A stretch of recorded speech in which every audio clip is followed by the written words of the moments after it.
We have a lot of people who are normal weight or underweight who are food addicts. Really, what is the definition of food addiction but somebody who's obsessed by food to the point where it's intrusive into the rest of their life, and that they have behaviors, compulsions that damage their normal circumstances, like they don't go into work, they cancel things, that sort of thing, and they simply cannot stop. And that can be anybody. That can be a thin person who's over-exercising. That can be a person who's got a secret bulimic behavior where they get rid of all the food that they put into their mouth, or they do all sorts of tricks around eating. It's called sham eating, where you eat but you don't really swallow it. Like there's all sorts of things that a skinny person can do.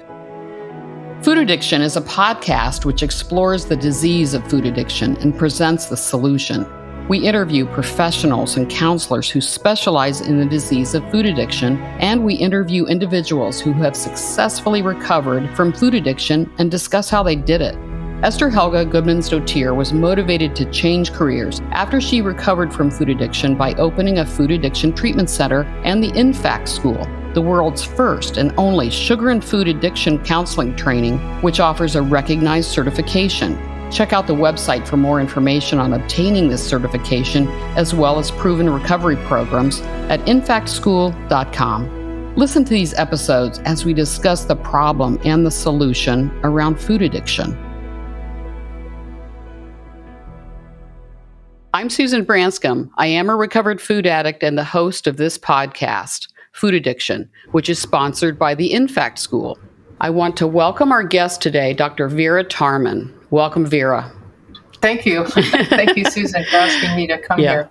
Great to have you here. I can't wait to dive in. I'm going to read your bio and then we'll dive into some questions. Dr. Vera Tarman, MD, is the medical director of Renaissance, one of Canada's largest treatment centers for substance abuse. Dr. Tarman is a highly respected authority on diagnosing and treating food addiction. She is an addiction specialist, having worked in addiction medicine for over 30 years, and is committed to her patients' care and recovery. Dr. Tarman has lived the food addiction experience herself. She is a recovering food addict who has maintained a 100-pound weight loss for more than 15 years. She is an internationally renowned expert on sugar and food addiction. She writes and speaks and treats people who suffer from sugar addiction, food addiction, and those who seek food recovery. Dr. Tarman is the author of Food Junkies, Recovery from Addiction, which I have read. It's a very good book. And she hosts the Food Junkies podcast, runs educational workshops, and is a featured speaker at medical and academic conferences. So welcome again, Vera. Thank you. Thank you. Yeah. Excited to talk about this subject. Yeah, so am I. Talk about your work. You're a medical director at Renaissance. You write, you do a podcast. Talk about your work around being a medical professional and addiction counselor. Okay, so I've been working in the field of addiction since, I think, 2004, and I've been a doctor since 1998 or maybe 2000. I don't know, anyway, long time. I got into the field of addiction and then fairly quickly got into working at Renaissance, which is a treatment center of 3 residences across Ontario. And we looked at drugs and alcohol addiction. But we did have for 3 years a food addiction program, thanks to a donor who funded it. And so I have a bit of experience in a residential setting. Of course, COVID closed that off, and then we haven't been able to pick it up. But that's sort of my background. That's my sort of professional work. I also work at a place called Salvation Army. So I do a lot of sort of street level addiction work. And I do a lot of stuff on the side, like this podcast and Facebook group, which I'd like to mention later. Basically doing to get this area of food addiction up in the public domain. Yeah. Right. Yeah, I want to talk about the disease of food addiction. I'm a food addict, and helping Esther Helga Goodmans-Dotier, the InFact School, with this podcast. And I know you have a Food Junkies podcast. It's very good. I want to start with a quote from your book. You say, "The message is simple. If you see yourself as a food addict, you must treat your trigger foods as drugs. The most successful treatment for any drug addiction from alcohol or drugs or food is abstinence from the trigger substance. Our addicted brain, whether it is genetic, psychological, or even environmental, for those reasons, is wired to crave more as soon as even the smallest amount has entered our system. Like a flame igniting kindling, trigger foods ignite a fiery and voracious appetite that makes us want to eat, eat, eat, which is true in my case. And talk about that. It's profound. Yeah. Okay. Well, really, what that quote is trying to emphasize, as is the book, and is most of the people, those of us who are in the field speaking, is to say that this is an actual physiological, biological phenomena. It's not a matter of willpower. It's not even a psychological alone thing, like an eating disorder, where you're using food to deal with something else. It's actually a physical phenomena, and it can be measured in the sense of, it has been measured in the sense of using SPECT scans and whatnot. And also it becomes a clinical syndrome. It's something that we see in practice all the time, and it's the same type of features. So it's really to say that this is, I don't like the word disease, but it's a physiological disorder premised on something that's happened in our neurochemistry, largely thanks to the food industry. Mm-hmm. Yeah, we're going to talk about that. Talk about the lack of understanding in our society and doctors. My doctor, I would go in, you've got to lose weight, Susan. You're diabetic. You weigh 200 plus pounds. And professionals who believe that we just need to eat more moderately, just eat healthier foods, just exercise more frequently, deal with emotional things, just lose weight. But it is not about that. It is not about willpower. Talk about that. Yeah, the general view, the general medical view, unfortunately, it's pretty firm, as most medical attitudes are, and they feel that they've sort of understood, or what they're trying to understand, using a model that I call the hormonal model, or the sort of normal model of eating that has been deranged due to the food industry. And then there's also the psychological model, which is the eating disorder model. And using those two models, doctors and the medical profession at large feel that they understand what's going on, and that is the eat less and exercise more paradigm.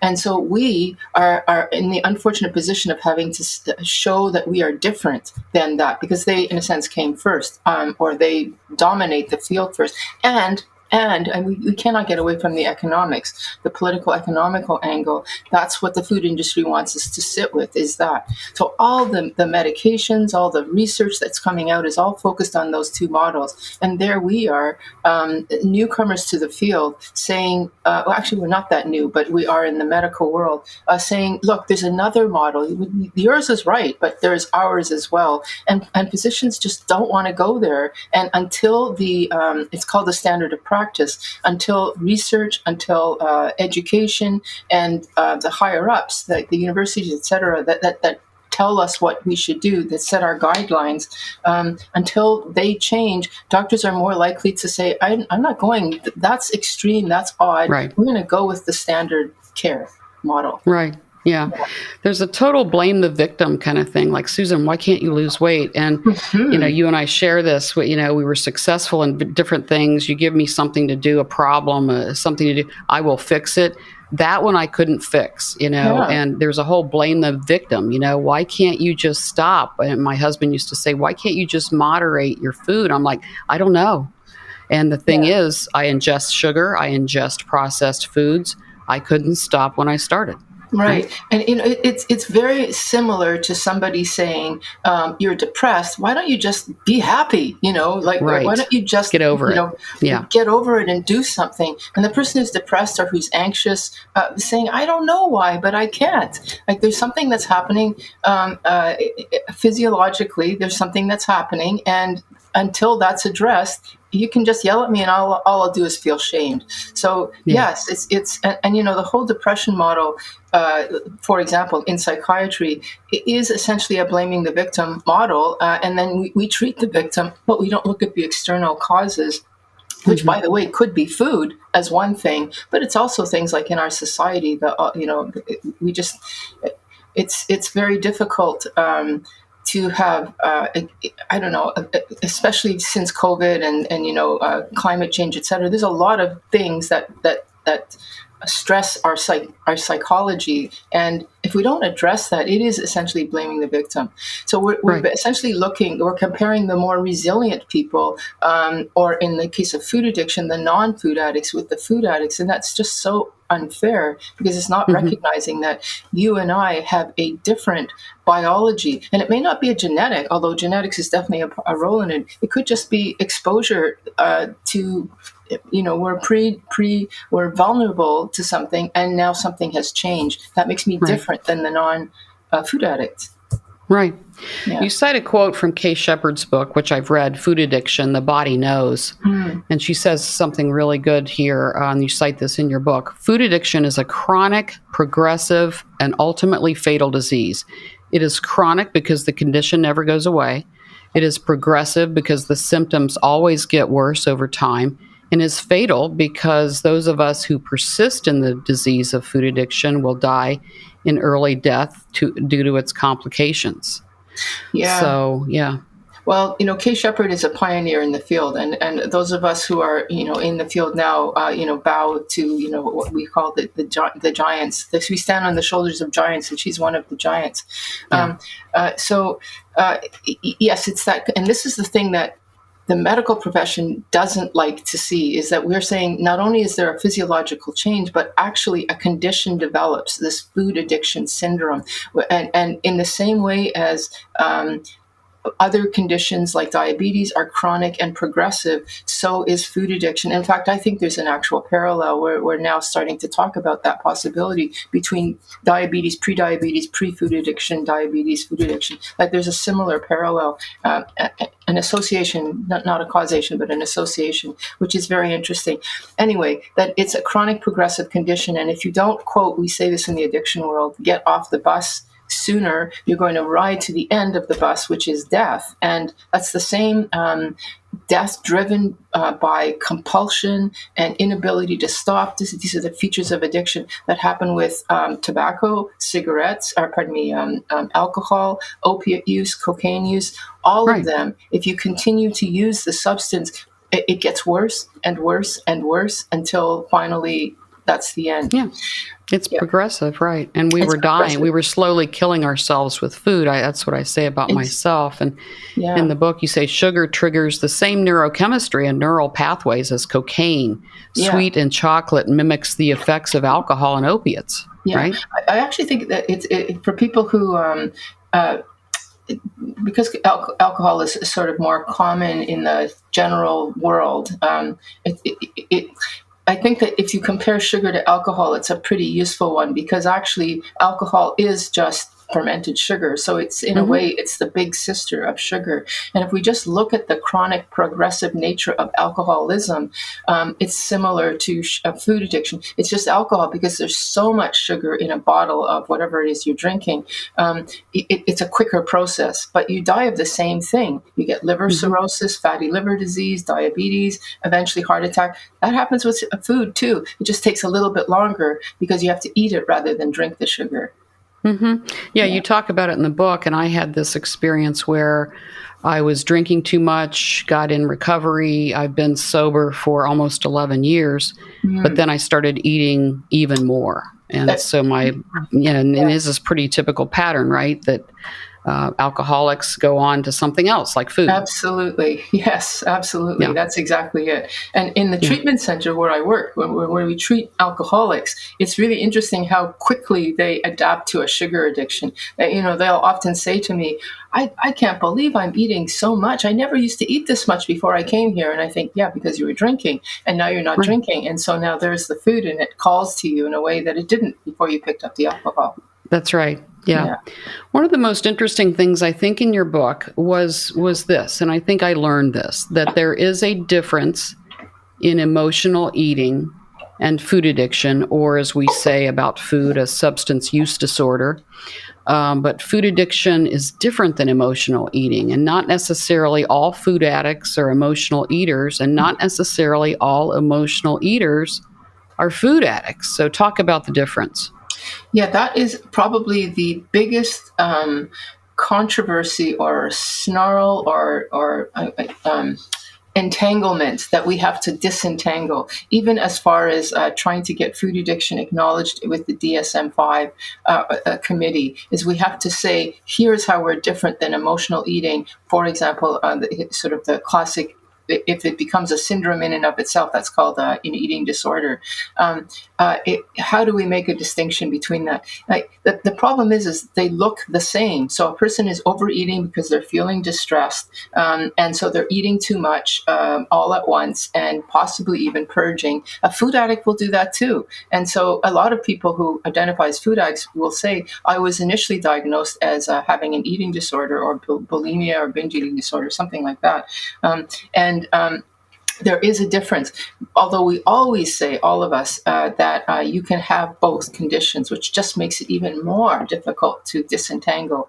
But the essence of the difference between them is that emotional eating, or eating disorder all the way to the end of that bus, is that you're using food to deal with your emotions. I'm unhappy, my partner just left me, or I've lost my job. I'm just going to sit in front of the television and eat, and essentially become drunk with the food. And that's not necessarily a food addict. So a food addict will do the same behavior when they're distressed, but they'll also do that behavior when they're not distressed. It's just part of their routine.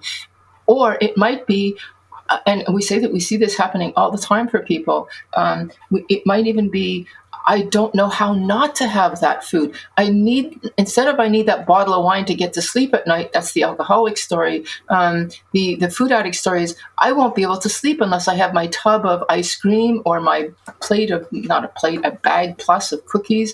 Like, I need to have these things just to get to sleep. So it's no longer about emotion. It's about this need to fulfill.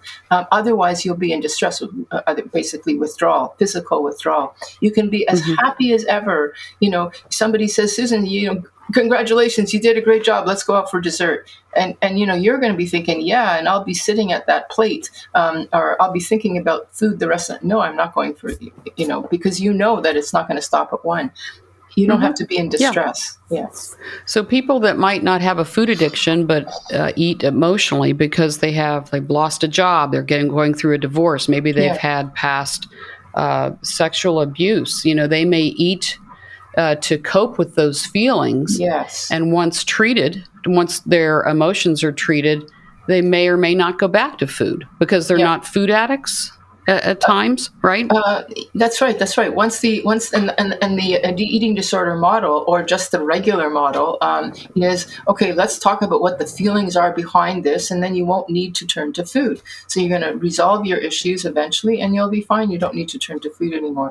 Food addict, we do want to look at psychology, but there we say, the feelings behind that are not the first thing we look at. We have to look at what the food is that's promoting the ongoing use, get rid of that, and now we'll look at the psychology to maintain that abstinence, that sobriety. Yeah. Let's talk about the DSM-5. And you can diagnostical statistical manual, and it's through the American Psychiatric Association. Yes. Kind of where are we with that? That substance use disorder, food addiction, substance use disorder is going to be recognized. Oh, right. It's a hopefully constant, it's a constant battle. So for people who may not know it, the DSM-5, is a basically a. It's how do I say this? It's a political. There's a conference, or there's a lot of committees, and of psychiatrists, and maybe other people too, who get together and they sort of negotiate and decide. It's a consensual set of. Not guidelines, but of diagnoses that are considered to be, the latest of the understanding of psychiatric issues. But what's really important to know is that it is a lobbying effort, and whoever the body is that's taking it takes that material, like that's at the top, takes that material and then weighs it against what already exists, and on it goes like that. and there's a lobbying effort. And the food addiction community has in the DSM, the new DSM-5, which came out a number of years ago, they appealed their case, and they were told at that point, yeah, sure, there's something wrong with the way people eat, but you have to tell us that it's not basically an eating disorder, because that's what we see it as. And they're right, it looks like that. And we're saying, but there's something, look at the research that we have that shows there's something different. And they're saying, not good enough. Come back the next time we do this, the DSM-5 revised, or maybe it'll be the DSM-6. And we're in that process right now of coming back. Right. We have a lot more research, but where my sense is, where we're going with this one, is that we're going to have to make a choice by saying, okay, they're not going to buy this model. I don't know why they won't buy this model, but they're not going to buy this model. So should we then hook onto calling ourselves a subset of an eating disorder, which I think would be not a great idea, because the treatments are different. However, Right. Expediency, we want to be approved, because approval means more research and more insurance for treatment. So I don't know, we're at a stage now saying, how can we position ourselves so that we'll be taken seriously as a separate disorder? Yeah. I know there's a movement afoot. I just talked to Esther this morning, and there are a lot of efforts going forward. In the Food Addiction Institute, I'm on the board of that, and of course, Yes. Esther Helga is chairman of that, and there's a lot of research. So, but it's a very small group of people. And let's move on to what you talked about earlier, and that is the food industry, Yes. the diet industry, the drug industry. There are a lot of big Exercise money. industry. Let's add that. Exercise industry, right? Don't forget Peloton and all that. If you just exercise more, if you just take these diet pills, if you go to Jenny Craig, Weight Watchers, and then the food industry. I mean, in my program, I cannot eat something if sugar is not fifth or beyond on the ingredients label. Sugar is added to so many things. I can't have ketchup, I mean, so there are a lot of there's a lot of money here. So talk about the food industry and the lobbying there. Well, I don't. Yeah. Well, I mean, first of all, you just said, you kind of contrasted it really nicely. There's just a few of us, and there's a big them. It's definitely a David and Goliath thing. Yes. And the food industry there's been research, actually, even since I think it's even since the 1990s, the British Medical Journal, I think it's the BMJ, British Medical Journal, published actually food industry where they fund universities and professors and researchers, and where they deliberately they did a nice review, and they every once in a while they come up with it. And there was something more recently in the U.S. as well, showing that there's actually documentation of how the food industry will deliberately either divert the interest, again back to blaming the victim, or obscure, I think it's called obfuscate the research, so that the research is not so clear that sugar causes diabetes or sugar causes illness. They spend a lot of money doing this, but basically it's been compared to the tobacco industry and what they did. Yeah, it does seem like a conspiracy or subterfuge, and you cite in the book, the U.S. Centers for Disease Control and Prevention estimates that by 2030, the year 2030, that almost 84% of the U.S. population will be overweight and 42% will be obese. That's like half the population will be obese. And we know that, I learned this from Marty Lerner, obesity is a symptom of food addiction. They're not, right. I mean, it's a symptom of food addiction and substance use disorder. It's not necessarily the same. Right. No, and that's a really important point to make, because we have a lot of people who are normal weight or underweight who are food addicts. Really, what is the definition of food addiction but somebody who's obsessed by food to the point where it's intrusive into the rest of their life, and that they have behaviors, compulsions that damage their normal circumstances, like they don't go into work, cancel Right. things, that sort of thing. And they simply cannot stop. And that can be anybody. That can be a thin person who's over exercising. That can be a Right. person who's got a secret bulimic behavior where they get rid of all the food that they put into their mouth, Mm-hmm. or they do all sorts of tricks around eating. It's called sham eating, where you eat but you don't really swallow it. Like there's all sorts of things that a Yeah. skinny person can do, but they're food Yes. addiction behaviors. Right there, it's just compulsive. It's obsessive Yeah. compulsive, kind of like, and it takes so much room in your head. When I've seen people in that suffer from this, and and for me, and I think I say this for you as well. I was always concerned about how much I was eating and how much I weighed for years. Right. For 43 years, and Yes. dieting, and I was good at diets, like you say in the book you were. Let's talk about volume eating and food addicts. I was a volume eater, large plates full of Hmm. food. It would make me feel safe when I would eat large plates full, and I would sort of numb out Yeah. the quality of the food, the crunchy things, soft things like ice cream, comfort foods like mashed potatoes. Talk about that. Yeah, but it could even be healthy foods like celery and Hmm. carrots. I know people who have eaten way too many carrots. So you're talking about the concept of volume.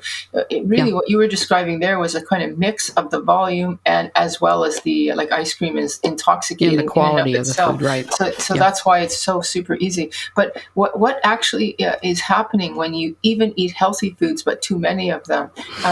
We're not exactly sure what's going on there, but there appears to be a phenomena, like I said, even of healthy, non-addictive foods in and of themselves, where the person just needs to eat. And you use the classic word to feel safe, to numb out.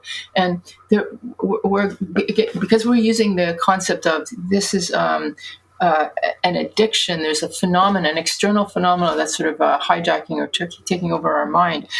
We're looking at, okay, so what are the neurochemicals that might be exposed? The stretch receptors in the stomach are stretched, and we know that there's a lot of serotonin in the stomach. Serotonin is an antidepressant, so there you are feeling right. safe and numbed out.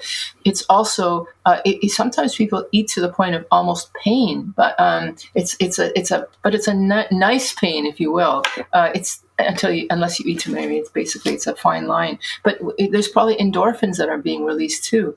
Um, Hmm. And dopamine. You talk about dopamine in the book. Yes. Yeah. Yeah. It gets all of them. And how that interplays and how that actually works is what we're teasing out right now. But there appears to be something that's happening. And most of the time, people, it's not like in the excitement or thrill. It's like a safe feeling, you really hit it on the head. And that's, our rest and digest system. You're eating, and it's probably keying in a vagal response, which has got to do with digestion. And vagal response is what you do when you take a deep breath. That's how you relax. So you Hmm. may need to eat a lot to feel that feeling of relaxation.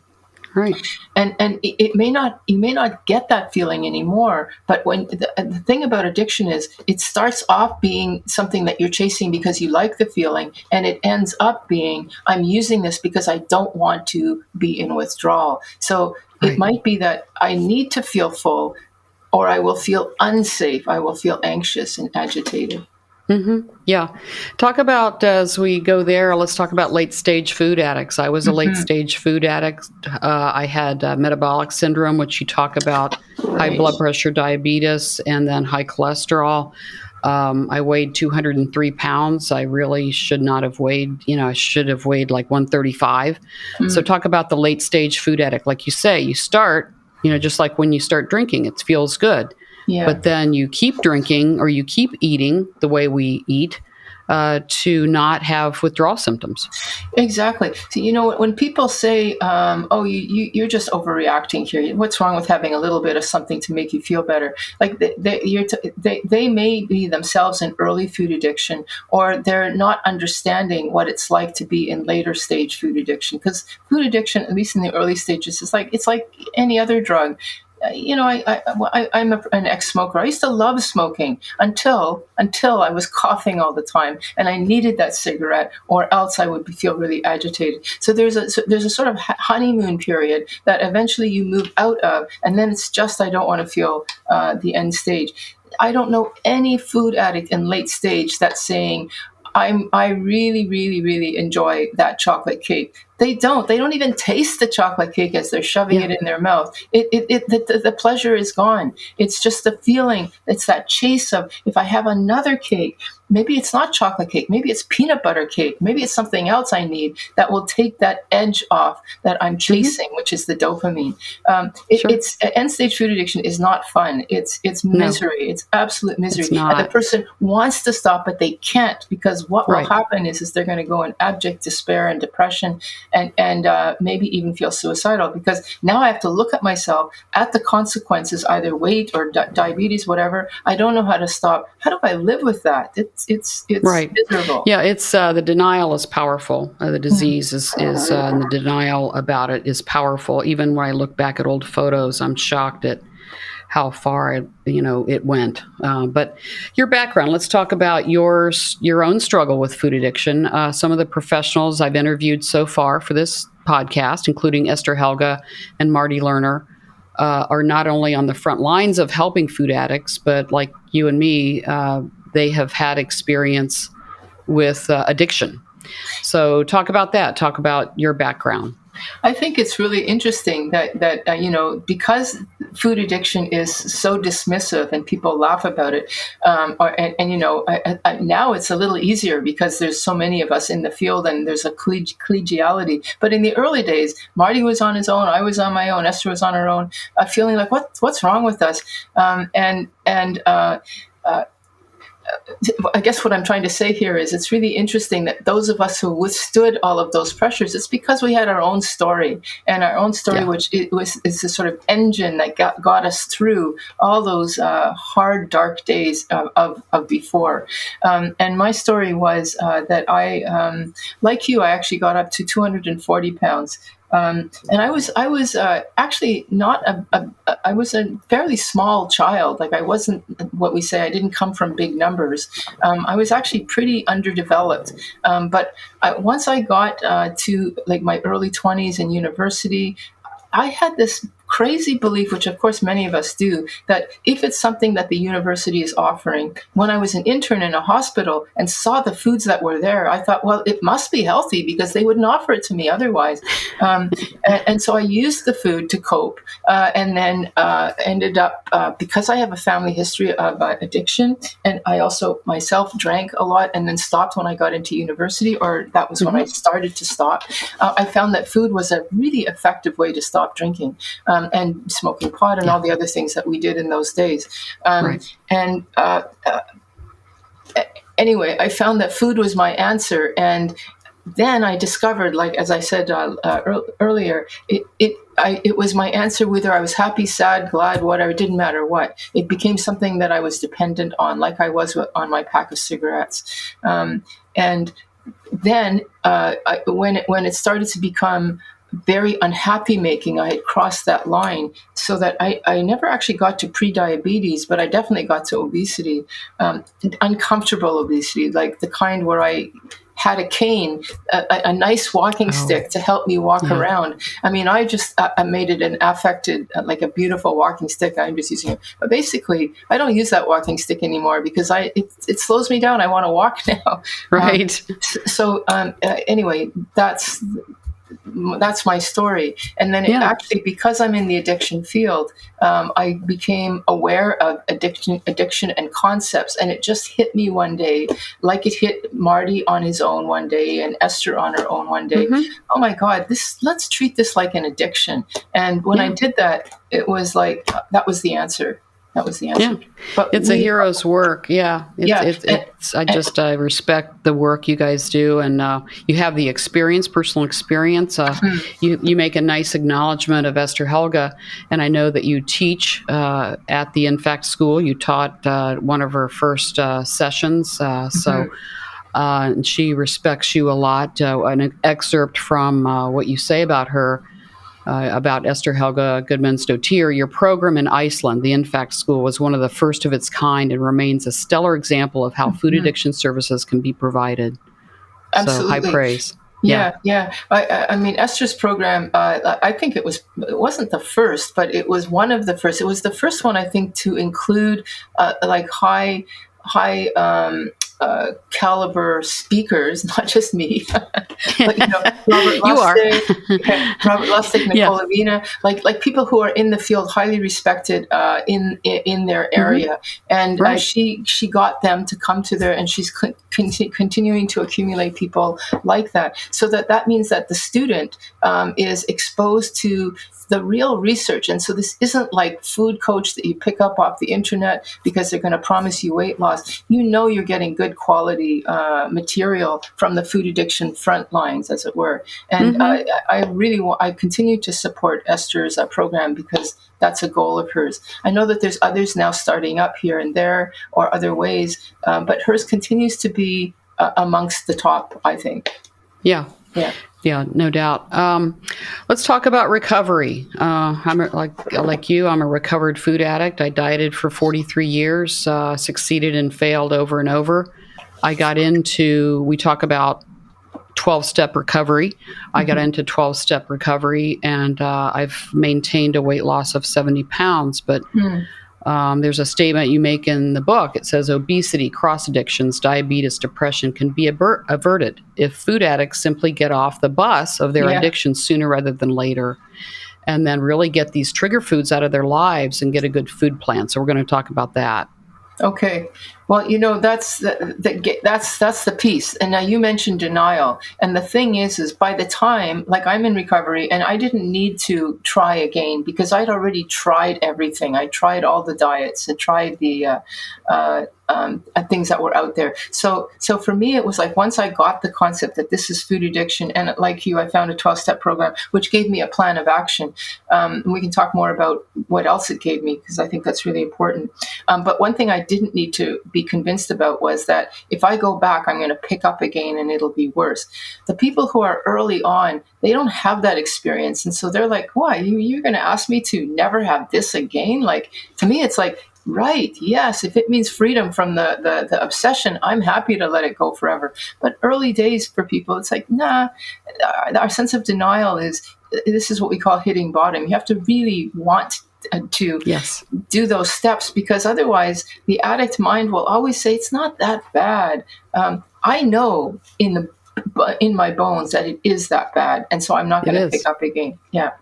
So that's essentially one piece of recovery, is knowing that that the concept of abstinence, you have to identify what are the foods. Almost always, I would say 99.9% is sugar. And basically anything that has been highly processed or highly refined is up for grabs for being an addiction. Identify the trigger foods with your counselor, your coach, your whatever, your sponsor, whatever it is, and then remove those until you get, the gauge is not weight loss. Just like you don't want to use it's not a diet. No, it's not. It's, am I now no longer obsessed about food? I still look forward to my lunch and my dinner or whatever, but I'm not thinking about it in between me. Essentially, we have a life in between our meals, an entire life that is not couched by food thoughts. Right. We're free. We're free of the thoughts. We'll talk about that a little bit later. And when I stopped, and maybe when you stopped, there is a detoxification process that goes on, and you say it's 1 to 4 weeks, and it's hard, to get rid of sugar. It took me a while to really get rid of it, and my body just transformed. But you have to get through that as you're working. The 12 steps, we're abstinent from those trigger foods, right? Talk about that detox period. Yeah. When I was working at Renaissance and they had that 3-year program, I got to see how the detox worked in relation to the other people in the program that were detoxing from alcohol and cocaine and whatnot. And it was a very similar process, a very similar timeline. The first week people are in, they're freaking out. How am I going to not have that tub of ice cream at night? I won't be able to sleep. And similarly, like the people who are no longer, drinking alcohol, were really anxious. There may not have been the same physical withdrawal, but it was still there, a subtle one. People have diarrhea, they have anxiety, they're sweating, they're feeling nauseous. Fatigue. I had a lot of fatigue. Exactly. It's still there. It's not as dramatic as the opiate user who stopped, but it's still there. And what we say with pretty much all addictions is that first, what we call post-acute withdrawal, is about 3 weeks or so. Some people, it's less. They're lucky. They'll say, I feel better after day 6. Wow. And others are like, no, I'm still. But by the time the month was over, because it was a month-long program, people were like, I'm never going to touch that stuff again. I feel so much better.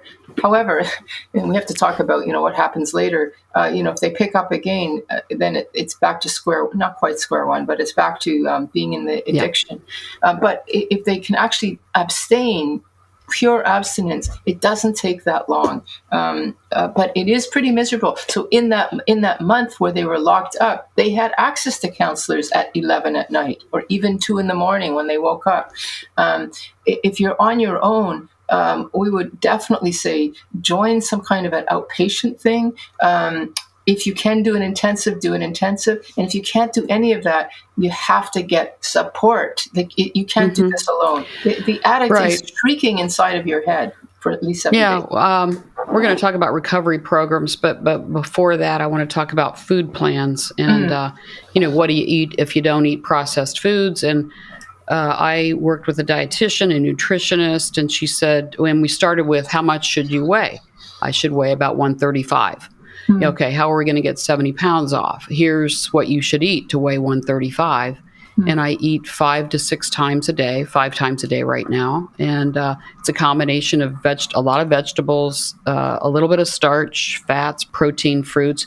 There are different food plans. But and I have freedom from food thoughts. I have neutrality now. Talk about food plans and what people eat if they don't eat sugar and processed foods. Yeah, this is a really good example of how the food industry has snowed us into thinking that food is basically industrial food products that are sold at our grocery stores. You just have to go to your local farmer's market and just eat real food. My food plan that I suggest is anything that is not industrial and that doesn't have a label, or if it does have a label, that there's just a few ingredients on that label. I could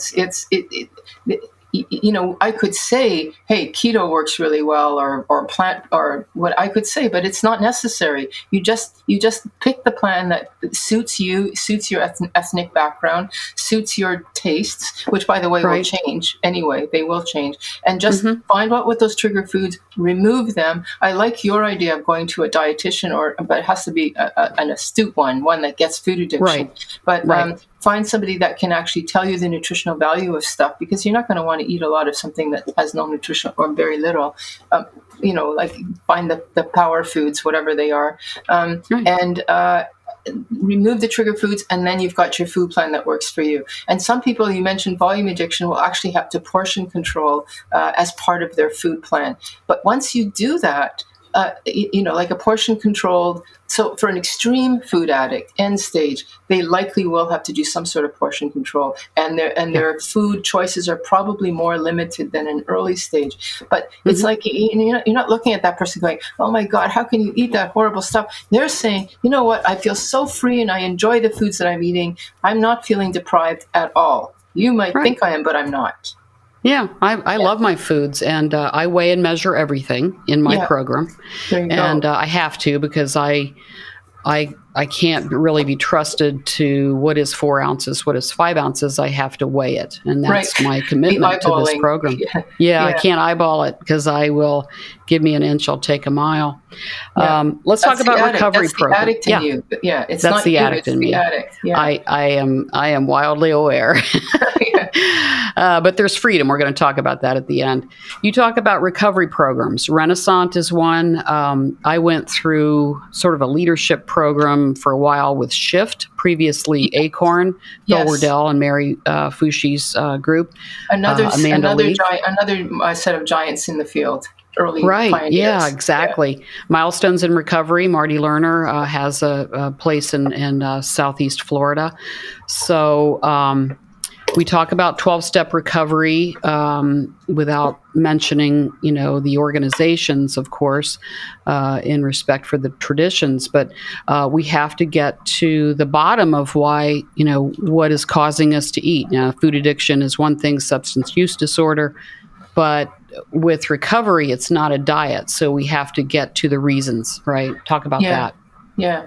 Well, the programs that you mentioned, there's very few in-house programs. And part of the reason is because people can't afford them. And you can't open up a program, say I'm a food addiction program, and then hope that insurance will cover you. Until the DSM-5 accepts us, it's not That's happening. right. So what we're seeing now are a few programs like Marty's program, where they are taking a model, like eating disorder, and making a subsection, a space for food addicts, and calling it an eating disorder with an addiction subset.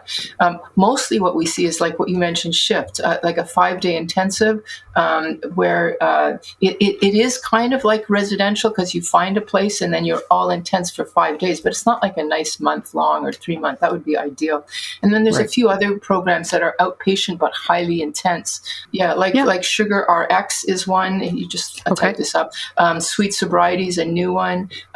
There's Sandra Elia in Toronto, Ontario has another one. They're all sort of intensive, either over like once a week, but 3 times a day follow up, or literally 3 times a day Zoom meetings. Something super intense that will give you that extra, almost minute by minute support. Now, you mentioned 12-step programs, which will do the very same thing, because a lot of the food ones are very intense. You have to be in touch with your sponsor every day. You have to call 3 people a day. You're doing a lot of stuff. Yeah. That's mine.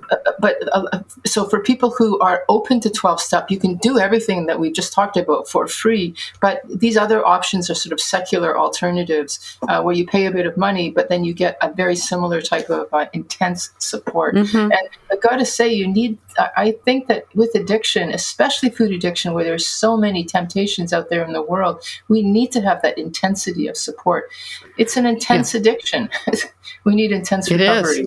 And food is everywhere. Birthday parties, celebrations. We celebrate. We, go out and like, Mom, can you have just a bite of cake? No, I can't. It's just. But I'm neutral to it. It's not just can you have one, but like, what's wrong with you? Why won't you? Why it's won't your birthday. Right. I made it for you. Like it's not just that it's there in the face, but we're constantly like food pushers pushed into taking it. A lot of people will eat it just because they don't know how to say no. Right. Yes, I know people like that. Yeah. This has been very good. A couple more things. There is freedom with recovery from food addiction. I have it. I can tell you have it. I read your book. And I don't think about food. I don't think about my weight anymore. And I have this life where I can run around with my grandkids, and I can hike the Grand Canyon and do things I could never have done before. Wow. And I was slowly killing myself with food. So I have recovered, and I'm very grateful for that. What would you say to someone who is listening and thinks that he or she might be a food addict? What hope would you give them? Well, I would say, first of all, that the shaming can end right now, that you are not alone. There are many of us finally being heard and listened to. I mean, I've been speaking for a long time. Esther has, all of us who've been around for a while, but we haven't had the social media platform that we could tell people. A lot of people, the first thing they say is, I'm not alone. Oh my God. So you're not alone. And then second thing is, there is a solution now because there's a problem and we know what the problem is and we have suggestions. They may not work perfectly. We may have to tweak it and figure out what works for you specifically, but we have a general principle of what to do. And there are more and more people. So the first thing I would say is, good for you. You're not alone and there is hope. And so just hang in there. And then the next thing I would say is, just get the support that you need. If you don't want to spend money, then join a 12-step group. But it might be worth spending the money. It's not like you're going to be doing this the rest of your life, this first week, this first post-acute withdrawal. Do what you need to get through that first 3 weeks. It's the hardest it will be. But it's definitely not as hard as you being in addiction, by the way, because by the end of it, you're miserable. Most people are miserable. I was miserable. Yeah. So, if it meant that I had to fork out a few $1,000s, I'm not talking about 20,000. I'm talking about a few to get some support, intense support. I would do that. Now, I have no problem with the 12-step program, so I was willing to do that. Anyway, so do what you have to do to get through, and then because it's time limited. It's like up to max 4 weeks. Then after that, still stay in the game with supports, maybe a weekly support or a daily coach, sponsor, whatever, Right. so that you're Right. reminded to not pick up again, because then you're just going to go back and be in that mess again. Right. You want to Yes. stay on the other side. You don't want to get back on the bus. But there's going to be a lot of people pushing you to get back on that bus, and you're going to need support. We are highly, highly, highly socially influenced, and so we have to build what I call like a social bubble to support us, network. so that Yeah. I don't go on the bus because I'm happy here. Thank you very much. But if all my friends are on that bus, this is the same thing that happens with a guy who gets out of jail, and he's I'm never going to use drugs again. But there he is. He's on his own, and all of his friends are still on that bus. He's going to go back on that bus because we're social. Right. We need people. So you have to find new people, a new tribe. And we are a new tribe. We are, yeah. And you have to find your own bottom. And it took me a while to get to my bottom. I know it did with you. And they say that these programs that we're talking about are not for people who need it, but for people who want it. And I wanted it very badly. And I know you did too. But it's been wonderful to host you today on the Food Addiction Podcast. Dr. Vera Tarman, thank you. And your book is excellent, Food Junkies, Recovery from Food Addiction. You can find it on Amazon. You have a great podcast with you and the others, Food Junkies. You can find that. And I know you wanted to mention a Facebook group at the end. Yeah, I have a Facebook group, which is free. It's called I'm Sweet Enough, Sugar Free for Life. And if you're wanting to keep support, you want to give support to other people, which, by the way, is keeping your own support. It's a great, vibrant community of people, lots of newcomers coming on saying, what do I eat if I don't eat sugar? All the way to people saying, hey, I got 30 years. So it's a great little community, which is free. And it's called I'm Sweet Enough? Sugar Free for Life. Sugar Free for Life. All right. I think I've already joined, but I'll make sure I did. Actually, we have a PDF of various programs on that Facebook group. Just join and ask for it. Yeah, and Esther has them on her In Fact School website, too. A lot of 12-step programs and recovery programs as well. So, and if there's anybody who wants to be in the field and work in the field, let's do another pitch for Esther. Esther's program, In Fact program, is great. It is. It's wonderful. Thank you, Dr. Vera, for joining me today. It's been wonderful. You, Susan. This is the Food Addiction Podcast. We hope you enjoyed the podcast and learned more about this disease. We hope you will rate and write a review on this podcast and share it with others. If you or someone you know is suffering from the disease of food addiction, there is a solution. The various food addiction recovery programs are available and listed on the website, theinfactschool.com. Or if you would like to know more about how to get certified in treating food addiction, the school is accepting applications now for its next training beginning in September 2023. Go to theinfactschool.com. That's INFACT school.com to learn more.